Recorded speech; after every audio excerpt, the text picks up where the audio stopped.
सत्संगत जी, प्यार से कहना धन अहंकार जी।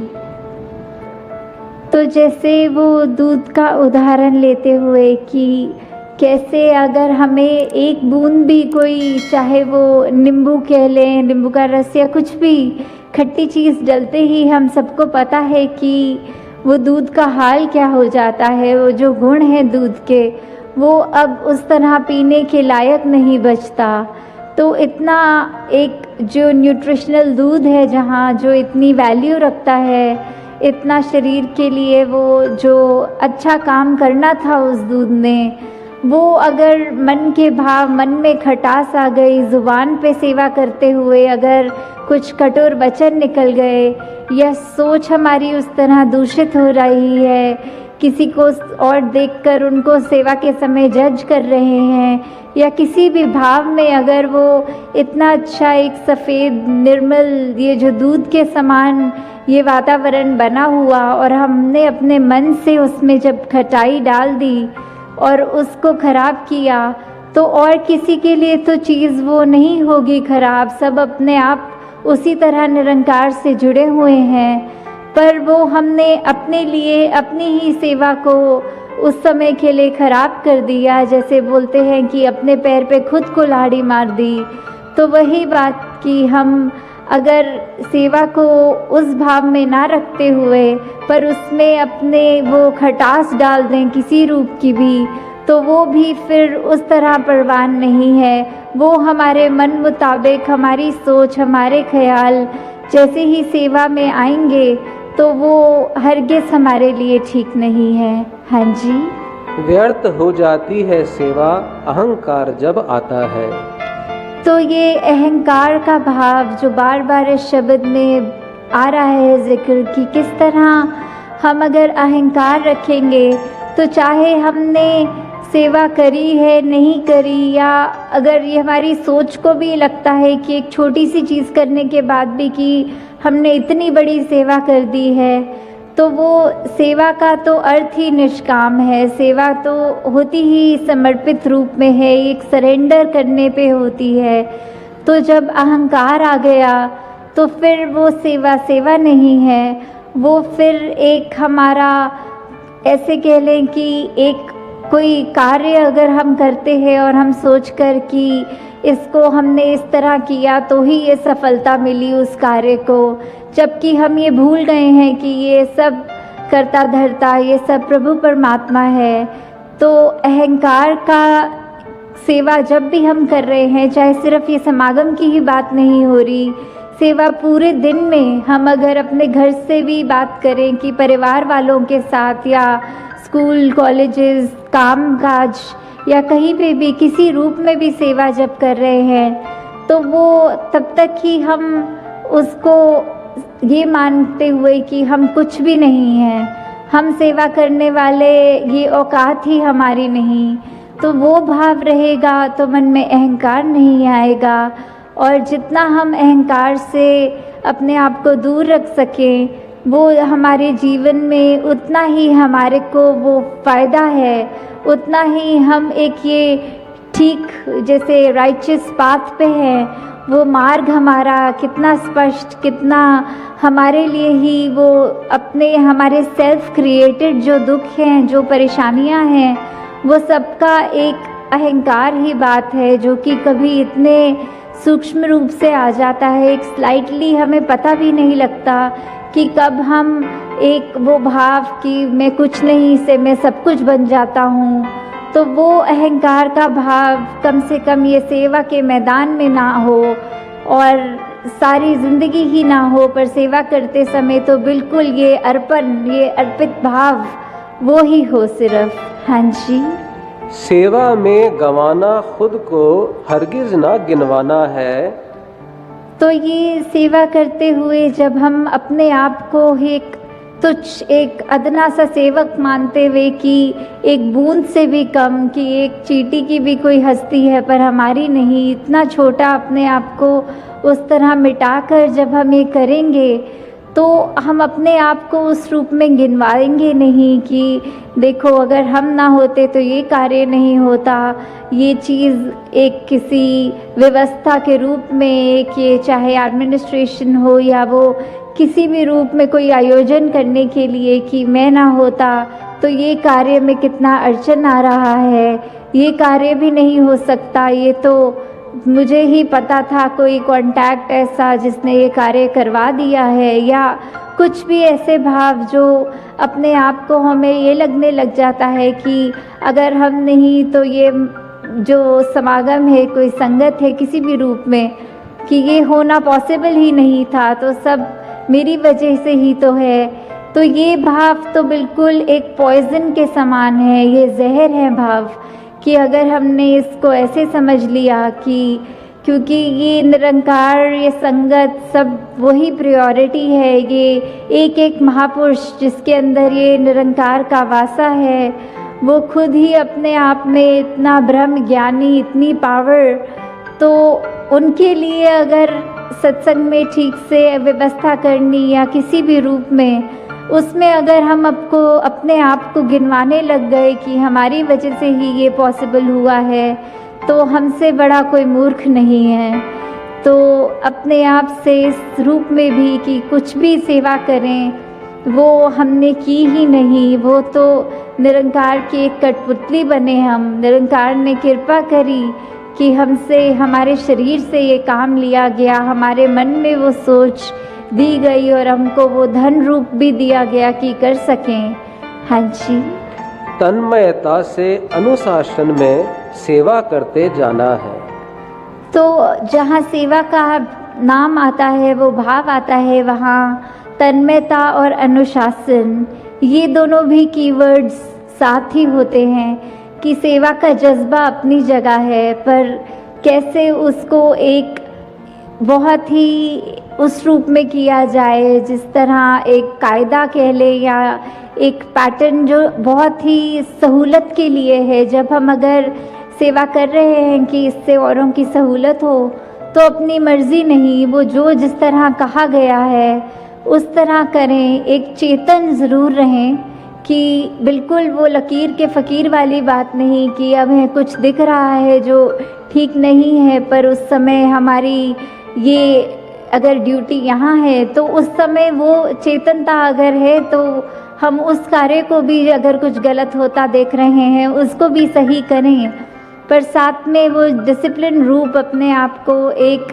वो रिजीम में डालना कि इस कार्य को ऐसे करना है ताकि कोई हबधड़ ना मचे, कोई जो पर्पस है हमारी सेवा करने का, कि एक स्मूथ,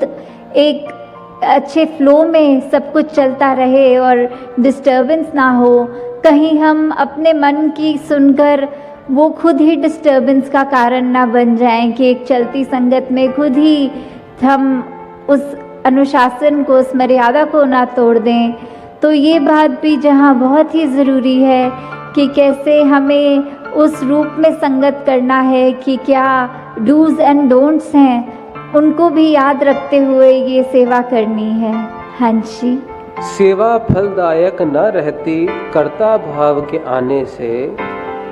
तो जहाँ ये बात तो सत्य है कि अगर हम सेवा कर रहे हैं तो उसके फल की तो इच्छा करनी ही नहीं, वो हमें सोचना ही नहीं कि हम सेवा कर रहे हैं, फल तो दूर की बात। पर अगर फिर भी हम वो टू से सो फल की बात कर रहे हैं, तो वहाँ पे भी उसका हमको असर, उसका फ़ायदा, हमें उसकी मिठास उस फल की नहीं मिलेगी अगर हम यही उम्मीद करें कि हमारा कोई कार्य इनकम्प्लीट है या कोई शरीर की पीड़ा है तो फिर सेवा करें, पीड़ा चली जाएगी। अगर कोई वेस्टेड या हिडन इंटरेस्ट रखेंगे सेवा करते टाइम, तो फिर वो किसी काम की नहीं है। वो हमको अगर एक रीज़न दे रहे हैं हम अपने आप को कि अगर यदि ऐसा हो कि हमारा शरीर ठीक करना है, हमारे को अपना दिमाग ठीक रखना है, या आर्थिक हमारी स्थिति सही हो जाए इसलिए पर्ची कटा लें, अगर ऐसा कुछ भी भाव रखेंगे तो वो सेवा सेवा नहीं है, क्योंकि उसके पीछे एक कारण है। जब हम सेवा को सेवा के लिए करेंगे, सिर्फ उस भाव से करेंगे कि हम सेवा करने के लायक नहीं, फिर भी कुछ अपनी तरफ से जो भी हो जाए, और सेवा करके किसी को जताए ना, तो वो सेवा ही काम आएगी और उसी का डेफिनेटली वो फल स्वरूप हमको और सेवा हमारे झोली में आएगी। तो सेवा का तो फल ही सेवा है कि जितना करें उतना और निरंकार दातार झोली में बख्शता है। तो हम सिर्फ उसी पे फोकस करें कि किस तरह हम अपना कार्य करें, हम इधर उधर दूसरों को ना जज करें, अपनी सेवा हम ठीक रूप में बिल्कुल परफेक्टली जितना हो सके, बिल्कुल गुरु मर्यादा अनुसार, बिल्कुल उस सहूलत देखते हुए एक लार्जर इमेज की, ना कि सिर्फ इसलिए कि अगर हम कोई सेवा कर रहे हैं कहीं तो हमारा नाम होगा, तो बिल्कुल वो भाव पीछे रखते हुए सिर्फ सेवा को सेवा के लिए ही करें। हाँ जी। अर्थ न कुछ सेवा का रहता, सेवा को जतलाने से।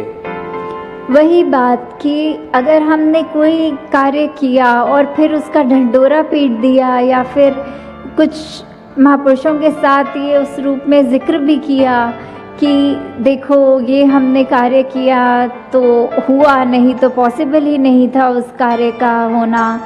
तो जब हम ऐसे बात, ऐसे भावना को भी मन में रखेंगे तो वो सेवा ही कहाँ करी हमने इन द फर्स्ट प्लेस। हमने तो सिर्फ एक वो दिखावा कर दिया। तो वो दिखावे के भाव से दूर कोई भी एक सेवा इतनी प्योर हो कि उस पे मिट्टी की कोई परख ना चढ़े, कि कोई भी हमें कुछ भी उस सेवा को दूषित ना करे। हाँ जी। निरचित निष्काम सेवा अमृत के समान है। तो ये सेवा जो अमृत का रूप जहाँ तुलना की है सेवा से, कि ये इतनी प्योर है कि वो इतना जो साफ सुथरी, बिल्कुल पाक, एकदम वो प्योरिटी के समान है, तो वो हमारे मन से भी उतनी ही प्योर हो। वो उसको इतना दर्जा वो अमृत का, कि जो जैसे कहते हैं कि कोई अमृत पी लेता है जब, तो फिर वो एक उसकी उस तरह से जीवन मुक्त भी हो गया, वो उसका सदैव रहने वाली वो जो बात है, जो अवस्था है, वो उसको कहते हैं, जैसे वो इमॉर्टैलिटी कह लें या कुछ भी कह लें, तो वो सिंबॉलिक रूप में ही बात की जब हम इस निरंकार के साथ जुड़ गए हैं, निरंकार ने सदैव रहना है, तो हम भी फिर वो निरंकार का ही अंश हैं। जब निरंकार में लीन हैं तो फिर वो आत्मा का भी उस वो फॉरएवर वाली बात, इटर्निटी वाली बात आती है। तो हम अपनी सेवा को भी वही गुण रखें कि वो अमृत के समान इतनी प्योर अपनी सेवा जब रखेंगे तो हमारा सब कुछ निश्चय ही वो निरंकार जैसा चलाना चाहता है, हम अपना दिमाग ना लगाते हुए उस रूप में he going with the flow वाली बात, कि हर हाल में बस सेवा और हर साल में शुक्र वो ही करते जाएं। हाँ जी। कहे हरदेव गुरु का इसमें छुपा हुआ वरदान है। तो जहाँ ये हरदेव वाणी में हमने ये पंक्ति भी सुनी कि कैसे स्वयं सदगुरु बाबा हरदेव सिंह जी महाराज जी कह रहे हैं कि गुरु का वरदान है सेवा। उन्होंने, अगर हम ऐसे भी देखें कि सेवा दल की जहाँ यूनिफॉर्म की बात आती है, तो कहाँ राजमाता जी ने स्वयं या फिर सदगुरु बाबा हरदेव सिंह जी महाराज ने स्वयं ये वर्दी डाली, वर्दी के रूप में नहीं भी, तो कैसे अपने एक एक संगत का जब स्टेज पे भी चाहे विराजमान हुए, तो कैसे वो हर पल हर एक, हम तो अपने दिमाग में उस समय सोच लेते थे कि हम ड्यूटी कर रहे हैं, हम सेवा कर रहे हैं, पर इससे बड़ी सेवा क्या है जो सदगुरु बाबा हरदेव सिंह जी महाराज और माता सविंदर जी, राजमाता जी सब करके गए, कि स्टेज पे इतने घंटे बैठना, समागम पे हमने देखा 8-8 घंटे 9-9 घंटे वो जब समागम चलना, तो वो हम तो अपना थोड़ी देर बैठ के अगर चौकड़ी मारी है तो कभी टांग फोल्ड कर लेनी, कभी थोड़ी देर लगा कि पैर सो रहा है तो खड़े भी हो गए, कुछ पीछे खाने चले गए या उस तरह उठ भी गए, पर वो स्टेज पर जब विराजमान है वो तो हिलते डुलते भी नहीं थे, उस तरह चाहे वो डॉक्टर्स की बात की ब्लड सर्कुलेशन के लिए भी ये हिलना ज़रूरी है, पर वो कैसे अपने आप को एक ही पोस्चर में, चाहे ताकि संगत को कोई जो नमस्कार की लाइनें चल रही हैं सबके साथ अधिक से अधिक वो आई कांटेक्ट भी हो, वो मुस्कानें भी एक्सचेंज हों, सिर्फ संगत की सेवा के लिए वो अपने शरीर का भी वो उस तरह का बलिदान, जीते जी का बलिदान के कैसे कुछ अगर उनका मन अगर होता है हमारा कि थोड़ी देर अलसा लें, तो वो भी उनको नहीं मिल पाया उस रूप में, क्योंकि वो सही टाइम पे ना खाने का होश ना कुछ उस तरह, हर चीज़ ही जब सेवा सिमरन सत्संग उनके जीवन में थी। संगत के लिए इससे बड़ी सेवा हम क्या कुछ कर सकते थे, उन्होंने ही इतनी सेवा हमारी करी। तो हमारा भी अब ये कर्तव्य बन गया है कि जहाँ इस संत निरंकारी मिशन के 90 साल हैं, तो इतनी सब गुरुओं ने जो हमारे लिए एक मार्ग दिखाया है, वो सेवा रूप में, वो अब हम समागम रूप में भी आने वाले दिनों में जो अपना तन मन धन लगाएंगे जिसमें, तो वो रिस्पॉन्सिबिलिटी, ये हमारा जो एक ये गोल्डन हमारे को अपॉर्चुनिटी मिली है, हम पल पल सिर्फ़ और सिर्फ सेवा करने के लिए कि, और दुनिया में तो बहुत चीज़ें होती रहती हैं, कोई कुछ बोलता है कोई कुछ बोलता है, पर हमारा फोकस किधर है? हम इधर उधर किसी के भी कुछ भी कहने से बहक जाएंगे, या फिर हम सिर्फ ये देखें कि एंड में बात मैटर क्या करेगी और किसी ने नहीं जाना हमारे साथ। हमने खुद इस परमात्मा में जब वो आंखें बंद होने का समय आना है, वो लीन होने का समय आना है, तो उस समय क्या रह जाएगा? सिर्फ निरंकार। तो हम अभी जीते जी और वहम भुलेखे इसने ये कह दिया तो ठीक ही होगा, वो सब बातों में अटक के अपनी जीवन को व्यतीत करें, या फिर सिर्फ ये देखें कि हमारे लिए निरंकार ही महत्वपूर्ण है, हमारी आत्मा का कल्याण सिर्फ निरंकार ही कर सकता है। तो जब हमारे दिमाग में ये बात रहेगी, तो सिर्फ उसी समय हम ये सोच पाएंगे कि इधर उधर कुछ नहीं सोचना, फोकस हमारा क्या है, सिमरन हम क्यों नहीं अधिक से अधिक कर पा रहे हैं, हमारी ऐसी क्या कमी है जो मुंह से तो सिमरन कर रहे हैं पर हमारा दिल और दिमाग कुछ और ही सोच रहा है। जितना हम वो कनेक्शन और अपना स्ट्रॉन्ग करेंगे, उतना ही फिर आगे बढ़ चढ़ के ये अपने आप निरंकार हमारे शरीर से भी सेवा करवाएगा, मन से सुमिरन कराएगा, और सत्संग में भी बिल्कुल फोकस के साथ ध्यान लगवाएगा। और सत्संग जब समाप्त हो जाएगी, उसके बाद वापस अपनी दुनिया में अपने घरों में जब जाएंगे, तो फिर खुद ही हम ये चलता फिरता प्रचार बनेंगे। ये मिशन के लिए हम कुछ नहीं कर सकते, पर हम अपने कर्मों को सुधार लें तो वही हमारा एक सच्ची लेगेसी, एक मिशन की तरफ हम कुछ भी कंट्रीब्यूशन अगर नाम देना चाह रहे हैं उसको, चाहे कुछ नहीं कर सकते पर सिर्फ अपने आप को सुधार लें, तो वही एक संतनिरंकारी मिशन की तरफ हमारे ये बहुत ही अपनी डिवोशन, डेडिकेशन और समर्पित भाव ही सब कुछ होगा। तो दासी ने शायद आज ज़्यादा अधिक टाइम ले लिया है, तो दासी उस बात की सबसे क्षमा भी मांगती है। तो आप सब समागम जहाँ आने वाला है उसमें बहुत अपनी डेडिकेशन रखें, वो सिर्फ भाव एक साफ सुथरे एकदम प्योर एकदम भाव, मन को प्योर करके उस तरह से ही सिमरन करते हुए, सेवा करते हुए जब एक एक चीज़ करेंगे तो वो रूप खुद ही इस बार आप सब देखेंगे कि अपने मन को चेंज करके जब वो सेवा की जाती है तो कुछ कमी नहीं रहती, फिर वो चाहे व्यवस्था रूप में या किसी भी रूप में। तो हम इस बारी, हर बारी ही, पर अभी इस बारी एटलीस्ट हम पूरा अपना 100% दें वो सेवा का भाव मन में रख के, तो ये जो स्वर्गीय नज़ारा है ये और अच्छा लगेगा। ये जो आप सबका सत्संग के प्रति, निरंकार के प्रति, सेवा के प्रति, सुमिरन के प्रति ये जो अपना एक मन है, जो निरंकार में टिकाने वाली बात होती है, जो अपना असली रूप है हर एक का, उसकी पहचान करने तक की यात्रा ही नहीं है। सिर्फ एक बार जब ये रूबरू होकर इस प्रभु परमात्मा का ज्ञान, ब्रह्म ज्ञान द्वारा जब मिल जाता है,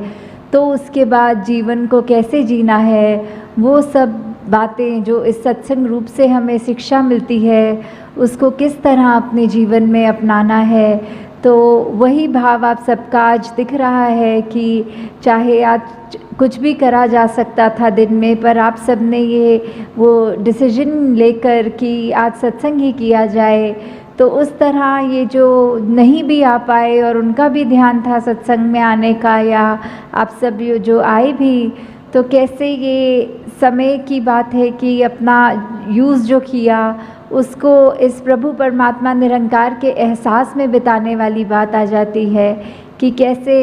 हमारा एक एक पल ये प्रभु परमात्मा निरंकार ने जो हमको बख्शा है, उस पल को हम सदुपयोग करते हुए कि किस तरह हमारी इंटेंशन की बात होती है वो, कि हमें सत्संग में आकर एक एक पल सिर्फ आकर बैठ के चले जाना नहीं, पर एक एक वक्ता, चाहे छोटे बच्चे की ज़ुबान से था, बुज़ुर्ग की, बहन भाई, जिनसे भी कविता रूप, गीत रूप, स्पीच रूप, जो भी बोला सबने, वो एक एक वचन ऐसा था जो पूरे जीवन में एक इम्पैक्ट पॉजिटिव कर देता है। तो आज उसी तरह सत्संग में भी हमने ये सब जो आज सुना है, तो दातार कृपा करे कि ये ताउम्र हमारे जीवन में ये अच्छी बातें, ये हमारे सिर्फ बोल तक नहीं रह जाए, कान में घुस के सिर्फ दूसरों को सुनाने के लिए नहीं रह जाए, बल्कि हमारी सोच में, हमारे व्यवहार में, हमारे कर्मों में भी झलके। तो ये पंक्तियों में जिस तरह ये बात हो रही है हरदेव वाणी में कि ये सुख की बात है, ये जो हर एक को जो अपने जीवन में सुख की प्राप्ति करने के लिए क्या एक रास्ता अपनाना है। जिस तरह अभी सत्संग की भी बात हुई, उस तरह यही कि युगों युगों से देखा जाए तो संतों का तो दिल ऐसा ही हुआ है जो सिर्फ अभी की बात नहीं है, चाहे कलयुग हो, सतयुग हो, द्वापर हो, कोई भी समय ले लें, कि संतों ने तो हमेशा यही चाहा है कि एक जो हर एक को कैसे मन में चैन दिया जाए, हर एक को किस तरह अपने असली रूप इस परमात्मा का दर्श दीदार करा दिया जाए, और कैसे उस तरह फिर एक जो पहचान कराई जाए, अच्छे गुण दिए जाए, उसी में ही एक ये परमानेंट सुख छुपा है। छोटे छोटे सुख तो कहीं ना कहीं हर समय पे मिल जाते हैं, पर ऐसा कौन सा सुख है जो हर समय एक जैसा ही हो और वो उस सुख में कुछ बढ़ा ना जाए, कोई घटा ना जाए। तो वो वाला सुख जो एक ब्लिस की अवस्था होती है, जो एक चैन से भी ऊपर उठ के, खुशी से भी ऊपर उठ के जो वो सुख है, तो वो सुख सिर्फ तभी मिल सकता है जब हम संतों का संग कर लेंगे। कि संतों का जब तक संग हमारे जीवन में आएगा नहीं, तब तक हम कैसे अपने जीवन को उस मुकाम तक लेकर जाना संभव नहीं होता, क्योंकि संत ही हैं जो हमको प्रेरणा देते हैं हमारे जीवन को सुधारने के लिए। और एक बार हमें वो जब पता लग जाता है कि ये क्या सच्चाई है, तो हम अपने जीवन में एक वो परमानेंट सुख, एक जो हर समय रहने वाला सुख, उसको प्राप्त कर लेते हैं। हाँ जी। भला सोचते जो औरों का खुद अच्छे बन जाते हैं, सच्चाई के साथ रहें तो खुद सच्चे बन जाते हैं। तो ये सच्चाई जो हमेशा के लिए ही सच्चाई है, जैसे कोई सच्चाइयाँ ऐसी हैं जो अभी हैं, कुछ पल के बाद नहीं है। जैसे अभी अगर रात्रि का समय है तो कुछ घंटों के बाद वो झूठ हो जाएगा, क्योंकि वो दिन हो जाएगा। तो ऐसे कुछ सच्चाइयाँ कुछ समय के लिए रहने वाली सच्चाइयों की यहाँ बात नहीं हो रही। वो बात ही कि कैसे एक निरंकार प्रभु परमात्मा, यही सच्चाई ये तब भी थी जब ये ब्रह्मांड बना नहीं था, ये धरती बनी नहीं थी, और ये तब भी रहेगा जब सब कुछ ख़त्म हो जाएगा। हर कुछ जो माया का रूप है, उस रूप से हटकर जो भी है वो सब निरंकार है, वही एक ही सच्चाई है, कायम दायम रहने वाली सच्चाई। तो उस सच्चाई से जितने ज़्यादा हम जुड़ेंगे, हमारे अपने मन के भाव उन गुणों को अपनाएंगे कि कैसे ये हम इस निरंकार जैसा बनता और जाते रहें। जैसे विशालता का जिक्र आता है और भी जो भी हमारे को गुण समझ में आते हैं कि हर एक गुण इस निरंकार में स्वयं है, और वैसे ही हम उतना ही हमारा भी मन सच्चा होता जाएगा जितना हम खुद सिमरन रूप में, संगत रूप में, सेवा रूप में इस निरंकार से जुड़ते चले जाएंगे। तो वो नेचुरली वही बात कि हमारे मन में भी वही सच्चाई अपनी पकड़ और बनाएगी, और हमारा मन भी फिर कुछ और गलत चीज़ें सोचने के बजाय सिर्फ ये सच्चाई से ही जुड़ता चला जाएगा। हाँ जी। सब कुछ पीछे रह जाता है, नेकी ही संग जाती है, मालिक की दरगाह में जाकर नेकी काम आती है जी। तो ये वाली जो हमारा जीवन काल मिला है, इसमें हमको जहाँ कर्म करने की पूरी आज़ादी है, वहाँ ये जो नेकी की बात हो रही है, जो नेकी की शिक्षा दी जा रही है कि हमने अगर ये अब सच्चाई को जान भी लिया तो उसके बाद भी हमारा जीवन कैसे होना चाहिए। हमारे मन के भावों से ही ये बात शुरू होती है कि हम अगर अपने मन में ये सिखलाइयों को, जो एक ह्यूमन वैल्यूज़ होती हैं, ये एक दूसरे की हित रखना, एक दूसरे को खुशी देना, हर एक की जीवन में एक आराम देने वाली बात, जो भलाई की भावना लेके मन में अगर हम कोई भी कार्य करते हैं, वो इरादा, वो इंटेंशन, वो ही बहुत मायने रखता है। कि कर्म से पहले तो वो हमारी इंटेंशन की बात है कि कर्म तो फिर भी बाद में करेंगे, पहले तो उसको सोचना ही, वहीं से ये यात्रा शुरू है। तो ये नेकी करने की बात कि जितना हम जीवन में निरंकार से जुड़े रहेंगे उतने ही हमारे कर्म कुछ भी गलत हमसे नहीं करवाएंगे। हम खुद वो चेतन अवस्था में रह कर कि निरंकार हर समय है, प्रभु परमात्मा हर समय हमें देख रहा है, तो कुछ जानबूझकर तो गलती नहीं कर पाएंगे। और वही बात कि मन में सिर्फ अच्छाई जब रहेगी तो ये नेकी का रास्ता लेके हम ना कि सिर्फ अपना ही जीवन संवारेंगे, पर औरों के लिए भी, उनके जीवन में भी हम और उनको भी खुशी दे सकेंगे। और यही नेकी है जो हमारे साथ सदैव हमारे जीवन काल में, जहाँ हमारे को एक अच्छा जीवन जीने की कला बख्शेगी, और वही बाद में भी जहाँ वो परमात्मा की दरगाह वाली बात है कि उस समय भी जब मृत्यु हो जाएगी तो भी हमारा ये जो जीवन में हमने कर्म किए हैं, वो चाहे हमारी एक बात तो वो भी हो जाती है कि कर्म को जहाँ बोला है कि बुरे कर्म तो एक अलग तरह की बेड़ी है और ये अच्छे कर्म चाहे सोने की बेड़ी है। तो जहाँ वो बात भी है कि कर्म हम अगर सोचें कि हम खुद कर रहे हैं तो उसको अगर अच्छा करें या बुरा करें तो वो एक बैगेज साथ लेके चलने वाली बात हो जाती है। पर जब हमने पहले ही प्रण में जहाँ ये तन मन धन को सरेंडर वाली बात, ये समर्पित कर दिया इस परमात्मा के आगे कि सब जो बख्शा है उसी का है, तो ये ख्याल भी और ये कर्म भी जो भी हमारी तो कोई औकात नहीं कि करें। तो जब उस भाव से हम रहेंगे और हमारे अच्छे कर्म हमसे होते जाएंगे तो फिर वही बात है, वही कर्म है जो आगे हमारे मृत्यु के समय भी हमारे साथ जो आगे जाएंगे। हाँ जी। कभी किसी का बुरा सोचना सबसे बुरी बुराई है, कहे हर देव भला कर सबका, इसमें तेरी भलाई है जी। तो ये सरबत के भले वाली बात कि हर एक में कोई फ़र्क ना करते हुए कि ये भलाई की भाव जब मन में है, ये मन में जो रोशनी जग गई है, तो फिर उस रोशनी ने कोई पार्शियलिटी नहीं करनी, कोई ऐसा नहीं सोचना कि सिर्फ इस व्यक्ति के लिए ही रोशनी है, इस व्यक्ति के लिए अंधेरा है। तो वो जब रोशनी जगी है तो वो हर एक बराबर है, आगे हर एक को ही उतना ही दिखना है। तो हमने भी अपने नज़र में कोई फ़र्क नहीं करना। वो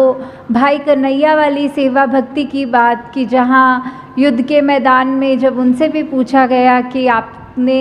ये सेवा रूप में पानी पिलाना है, तो उन्होंने कोई फ़र्क नहीं किया कि ये हमारी सेना है और ये दुश्मन की सेना है। उनको भी वही भाव लगा कि सभी अपने हैं। ये जो अपनापन, ये जो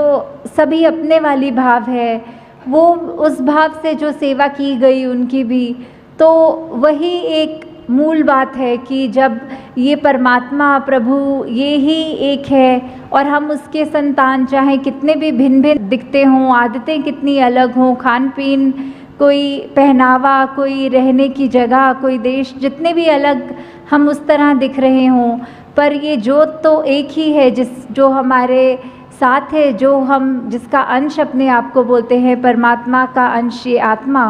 सब में वो ही एक बराबर आत्मा है। तो कोई उस तरह का फ़र्क ना जब करें और अपने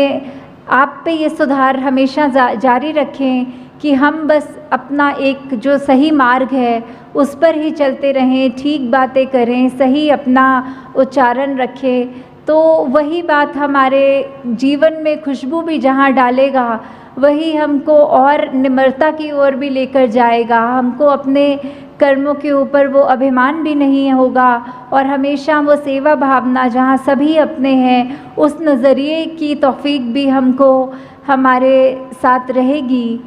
तो दासी सभी से यही एक कामना करते हुए कि निरंकार का जो पहचान हमें मिली है, हमको अपने कर्मों में ये एक एहसास हमेशा रखना है और साथ ही जहाँ अपने आप को तो ठीक मार्ग पे सेल्फ करेक्शन मोड पे रख के